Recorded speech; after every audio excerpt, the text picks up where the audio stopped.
Esat redzējuši liesmu, kad kausē zeltu. Jā, tā ir zilī, zaļganī, sarkanīga. Kāpēc tas tā notiek? Pēc, kad deg materiāls. Ko es ar to gribu teikt? Vai kāpēc es vispār jums šo stāstu? Ir tā saucamais notekums, par kuriem daudzi jubileri nerunā vai klusē un mēģina kaut kādā veidā to tā kā vēlāk paskaidrot, vai tas liekas, kad ir pašsaprotami, bet ir tāds 10% notekums, kuru pie ražošanas ir ļoti grūti savākt vai arī faktiski nav iespējams savākt. Tas notekums vai zudumi veidojās metālu dedzinot vairākas reizes, tāpēc, ka nevienmēr sanāk viss ar pirmo reizi un diezgan bieži nesanāk ar pirmo reizi daudzu dažādu apstākļu dēļ.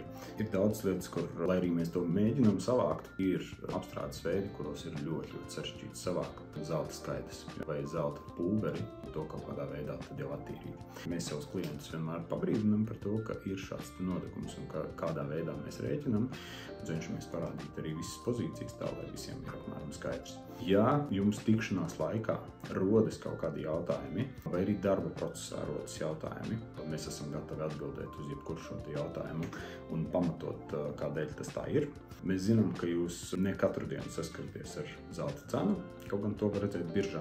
Jūs nesaskaraties ar rovēm, ligatūru un daudzām kaut kādām vēl niansēm, par kurām mēs zinām un mums liekas tas pašsaprotami.